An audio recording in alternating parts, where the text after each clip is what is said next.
참 우리의 마음을 부드럽게 기경해주는, 그래서 말씀의 씨앗이 잘 심기울게 할 수 있는 귀한 찬양과 가사였습니다. 이제 오늘은 회복에 관한 주제의 마지막 말씀입니다. 회복의 마음, 마음에 관한 말씀을 나눌 것인데, 마음을 제가 소개할 때, 설명할 때마다 가끔 인용하는 책 한 권이 있죠. 게리 콜린슨 미국 3당 심리학가가 쓴 마음 탐구라는 책입니다. 제가 처음 신대원 1학년, 신학대학교 1학년 때 처음 과목 상담 심리학을 들을 때 지도 교수님이 레포트를 내준 책입니다. 27살 20대 후반에 읽었기에 벌써 30년이 다 된 책인데, 제가 이 책을 선교지에 갈 때도 가져갔고 지금도 30년 가까이 제 목양실 서재에 꽂혀 있는 책입니다. 이 책은 마음 탐구라는 제목처럼 읽을수록 제 마음이 해부당하는 느낌을 가졌습니다. 특별히 저자가 서양인인지라 2장 마음의 신체 부분을 보면 마음은 신체가 없죠. 그러나 가장 가까운 기능을 하는 사람 부위는 머리다, 두뇌다 라고 말을 합니다. 우리 동양인은 처음 마음을 들을 때 심장을 떠올립니다. 마음을 다해라는 표현할 때 가슴을 가리치죠. 그러나 그 저자는 우리 두뇌가 가장 가까운 마음의 기능을 하고 있고, 마지막 말씀 결론으로 오늘 23절을 인용하며 맺습니다. 그러니 마음을 지키라. 생명의 근원이 이에서 남이니라. 한번 따라해 주세요. 마음을 지키라. 생명의 근원이 이에서 남이니라. 오늘 말씀 9절 핵심이고요. 이 한 구절만 제가 설명해 드릴 것인데 두 부분으로 나뉘어 있습니다. 첫 번째는 왜 마음이 생명의 근원인가? 또 한 가지는 그 생명의 근원된 마음을 어떻게 지킬 것인가? 첫 번째, 왜 성경은 마음을 생명의 근원이라 말씀했는지 우리가 먼저 단어의 기원을 찾아야 됩니다. 여기서 번역된 단어 히브리어 레부는 우리 인간 내향의 총합을 가리킬 때 쓰는 표현입니다. 제가 인간 내부라고 말씀드리지 않고 내향이라고 말씀드렸습니다. 여러분, 우리 인간 내부의 총합은 심장이나 머리를 말해야 됩니다. 우리 육신의 총합의 기능은 심장 또는 머리이겠지만 우리 사람은 육신으로만 지어져 있지 않습니다. 그 육신 안에 담긴 영혼이 있습니다. 영혼이 기능하는 사고, 판단, 이러한 내향적인 기능의 총합을 말할 때 마음이 한다, 레부라는 단어를 씁니다. 그래서 이 성경에 나오는 이 레부가 어떨 때 쓰였는가를 보면 우리가 마음이 왜 생명의 기원인지를 알 수 있는데, 처음 창세기 6장에 이 레부라는 단어가 나옵니다. 우리 창세기 6장 5절 말씀 같이 읽겠습니다. 시작. 여호와께서 사람의 죄악이 세상에 가득함과 그 마음으로 생각하는 모든 계획이 항상 악할 뿐임을 보시고. 이 말씀의 배경은 노아 시대입니다. 홍수 사건의 심판의 이유가 되는 사람들의 악함을 표현할 때 그 악함이 어디에서 나옵니까? 그 마음으로. 특별히 여기서 마음으로 악하다라는 것은 하나님과의 관계에 있어서는 하나님을 무시했다라는 뜻입니다. 하나님을 무시했다라는 말, 오늘날로 조금 쉽게 표현하면 투명 인간 취급했다는 겁니다. 없다라고 여기진 않지만 없는 것처럼 여기는 게 무시하는 행동입니다. 여러분, 사랑의 반대말은 미움이 아니라 무시라고 하지요. 무시. 세상에서 가장 슬픈 숫자가 있다고 하지요. 카톡에서 열리지 않은 일. 내가 카톡 문자를 보냈는데 상대가 읽지 않은 남은 일. 아예 읽고 반박이라 하든 불평이라도 하든 내게 관심을 보이면 좋은데 아예 열어보지도 않습니다. 열어보고 답이 없는 것보다 더 심하죠.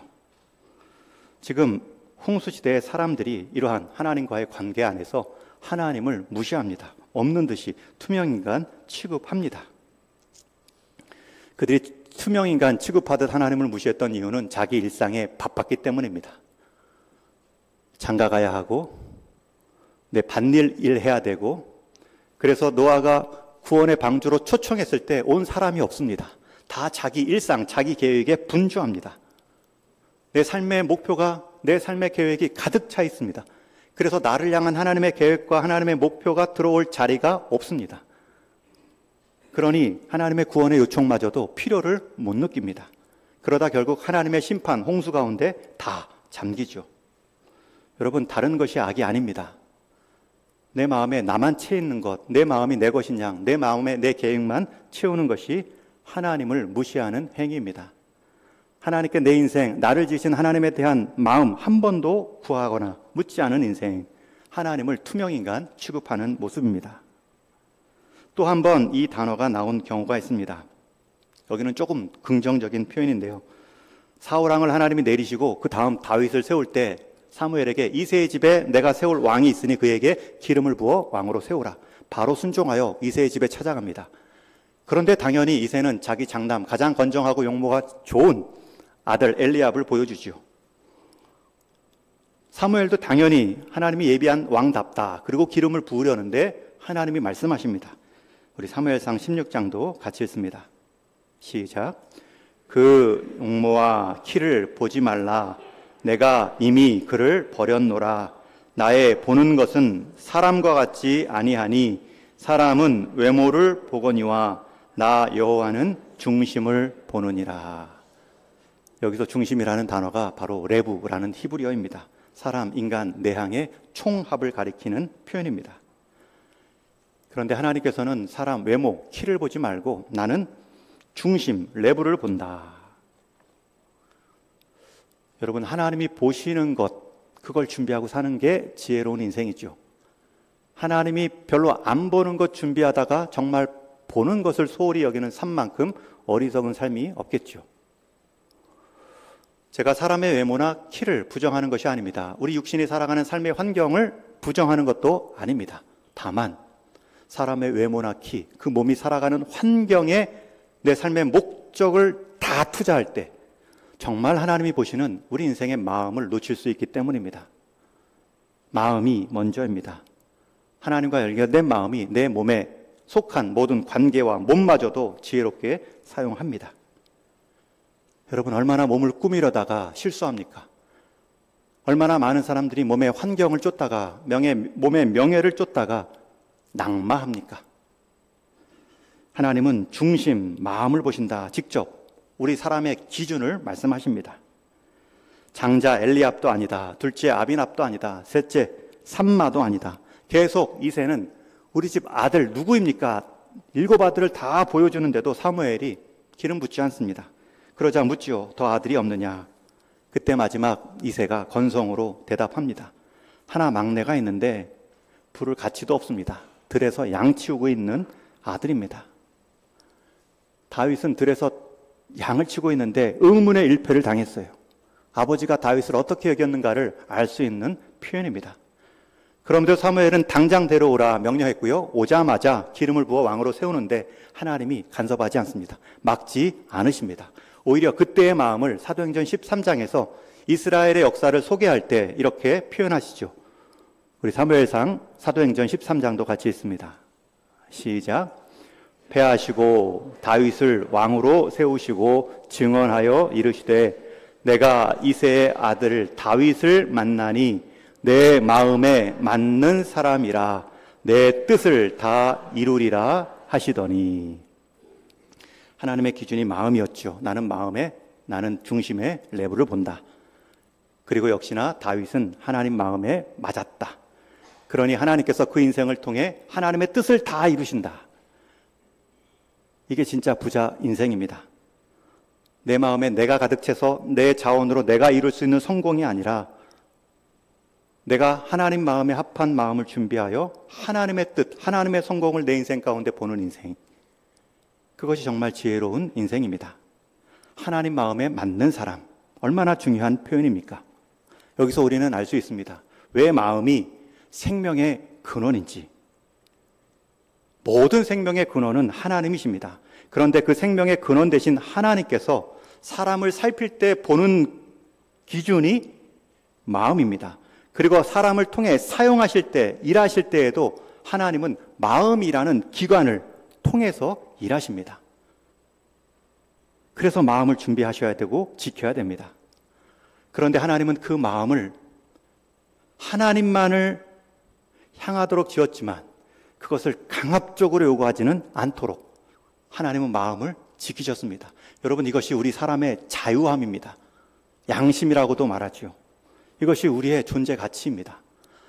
놀라운 일입니다. 하나님이 마음을 주셔서 마음을 보시고 그 마음을 통해 하나님이 일하시는데, 하나님께서는 기계적으로 우리를 마음을 설계하시고 무조건 설계된 대로 상하도록 하지 않고 우리에게 선택권을 주신 거예요.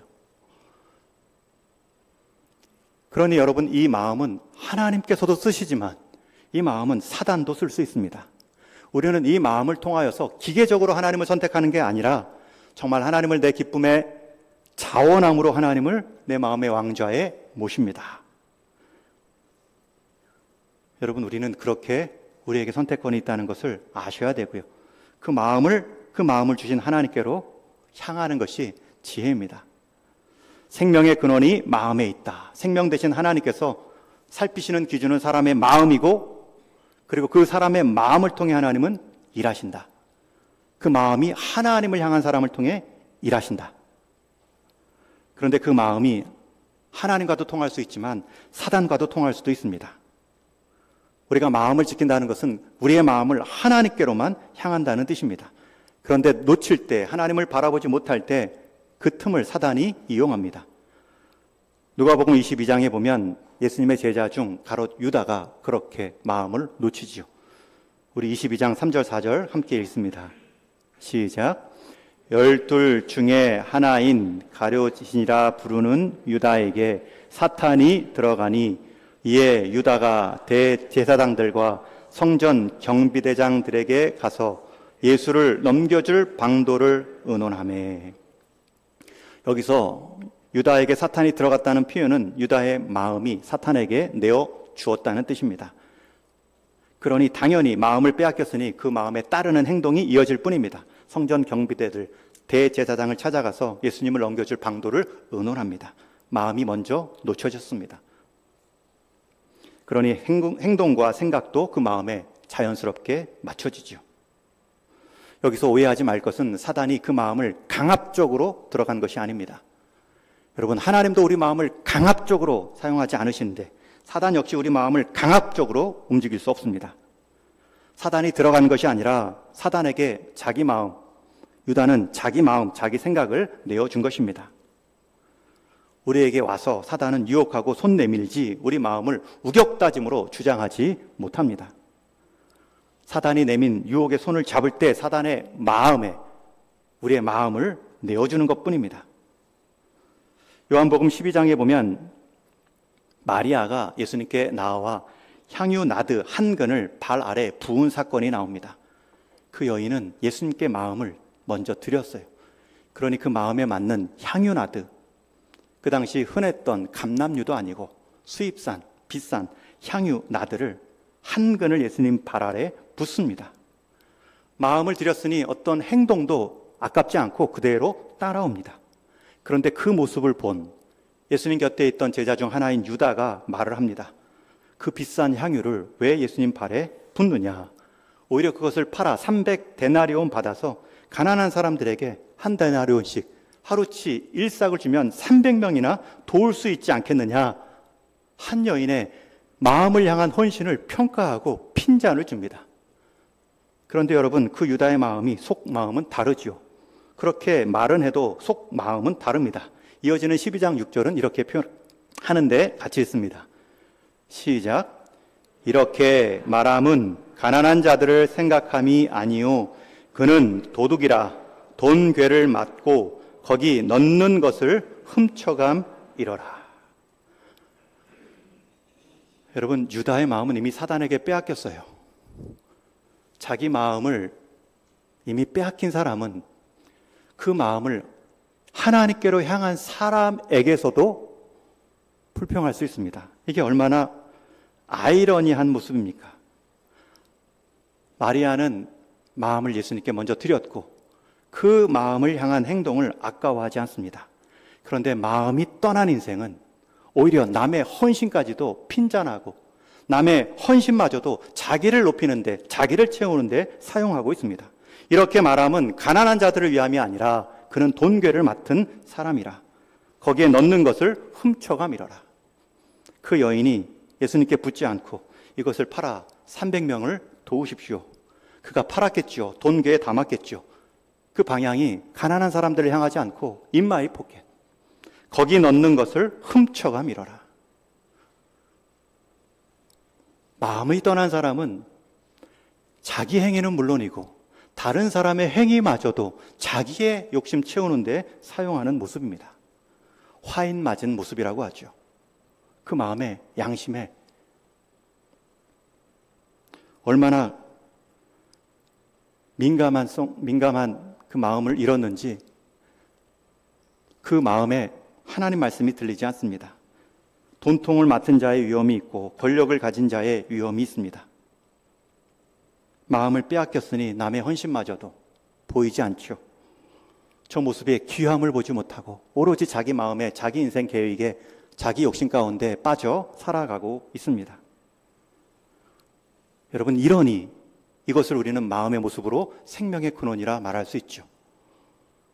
그 마음의 상황에 따라 한 여인처럼, 마리아처럼 살아갈 수도 있고 유다처럼 살아갈 수 있는 기준이 마음입니다. 그러면 그 귀한 마음, 생명의 근원되는 마음을 어떻게 지켜나갈 수 있을까요? 오늘 본문에 두 가지 방법이 나옵니다. 첫 번째 20절의 방법인데요, 우리 한번 같이 읽습니다. 시작. 내 아들아, 내 말에 주의하며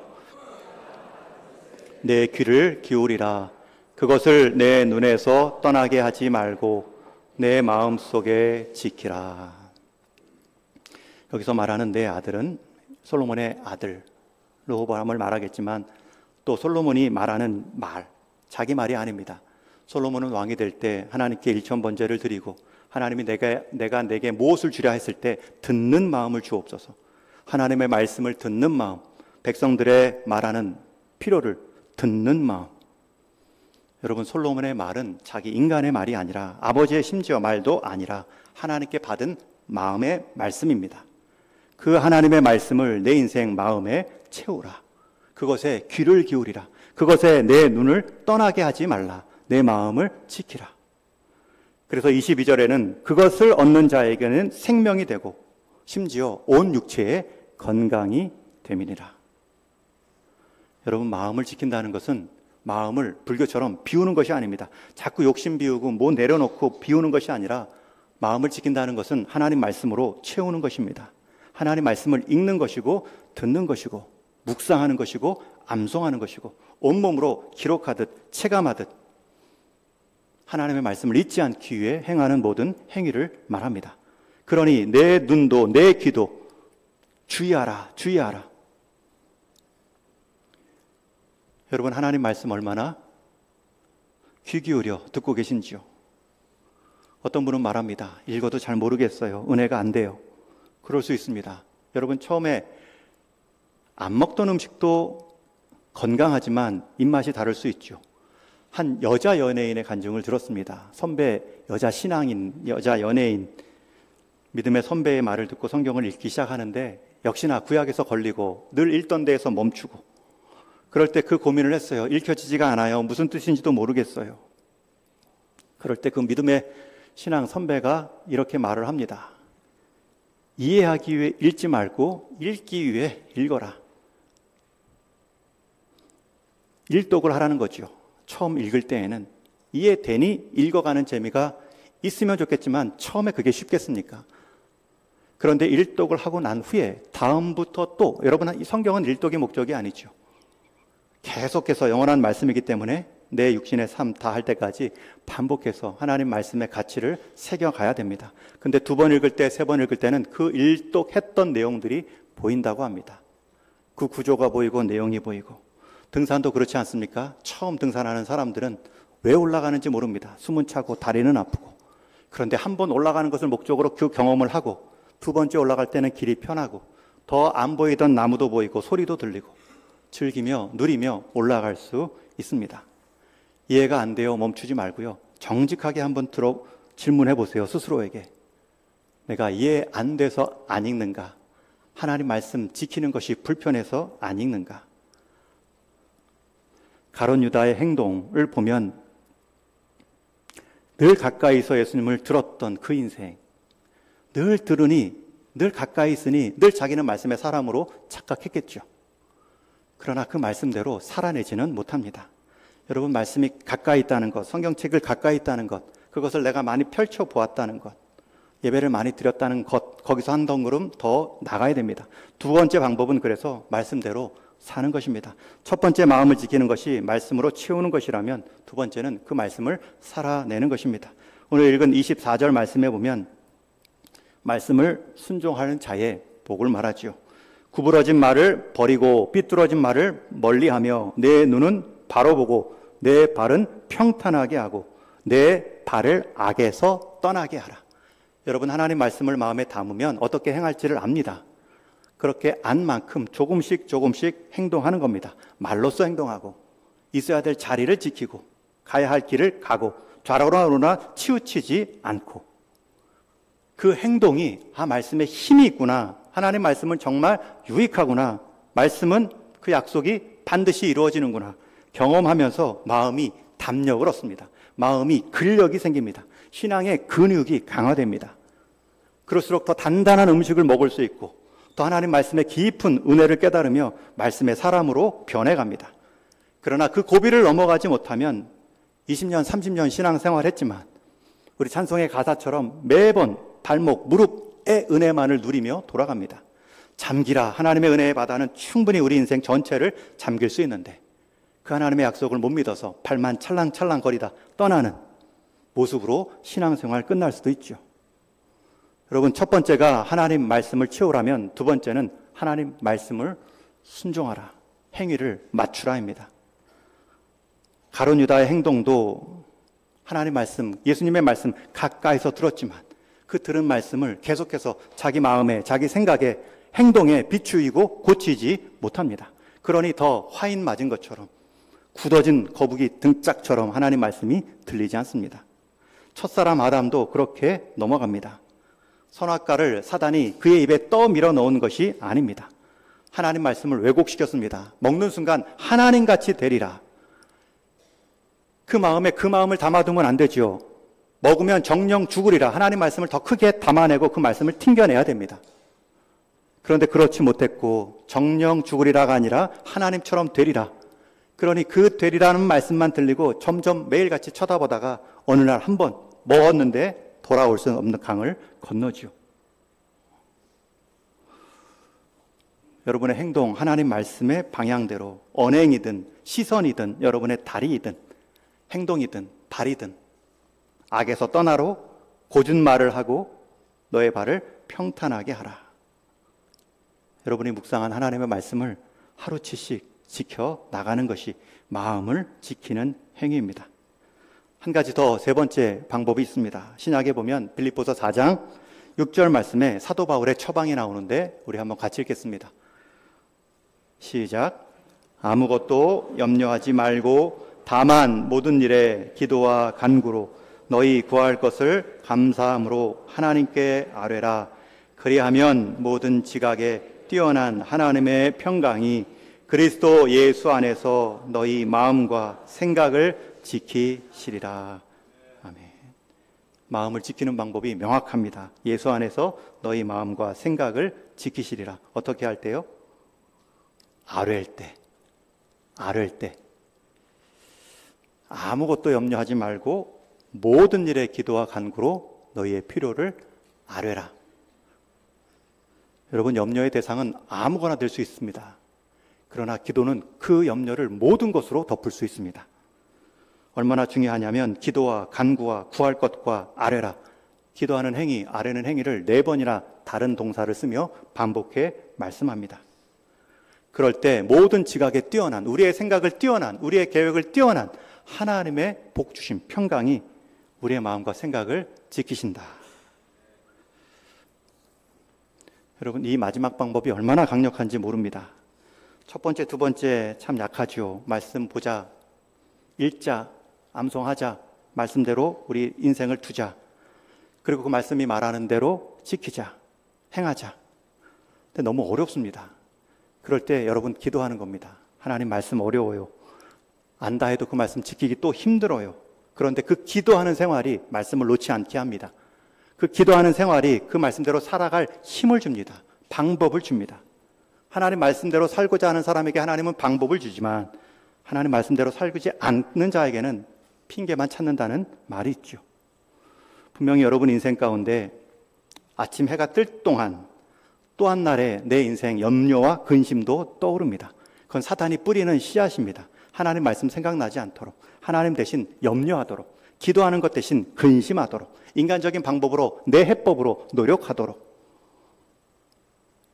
그러다 인간적 수고로 어쩌다 그 일이 풀리면 역시 내가 했어, 절대 하나님 보지 못하도록 우리의 마음을 두드리는 노크, 염려와 근심이 있습니다. 그것을 그때 덜썩 붙잡으면 안 됩니다. 여러분, 그때 기도하는 겁니다. 염려 없는 인생은 없습니다. 그러나 기도로 염려를 이기는 인생은 있습니다. 염려 없는 살도 없습니다. 그러나 염려로 간구를 이기는 삶은 있습니다. 하나님을 부르고 찾고 구하고 두드리는 것. 그럴 때 우리 생각을 넘어선 세상이 줄 수 없는 그 평안이 우리 인생을 채웁니다. 이것을 맛보는 것이 신앙의 담력을 줍니다. 그러나 이것을 맛보지 못하면 절대 말씀의 도전 앞에 뒤로 후퇴합니다. 전진해야 되는데 후퇴합니다. 왜요? 말씀으로 이겨본 경험이 없기 때문에. 주님의 평안을 나의 평안으로 만들 수 있는 방법이 기도입니다. 그러니 여러분, 기도하셔야 돼요. 기도를 습관으로 삼으셔야 돼요. 좋아서 하는 게 아니라 그게 생명의 호흡이기 때문에 하셔야 됩니다. 그러면 좋은 줄 압니다. 주님의 평안을, 주님의 승리를 나의 평안과 승리로 받을 수 있는 방법이 기도함으로 주님의 마음을 지켜가는 것입니다. 주여 도와주십시오. 주님, 하루를 맡깁니다. 제가 해야 할 일을 알게 하시고 지켜낼 자리, 지킬 힘을 더하여 주옵소서.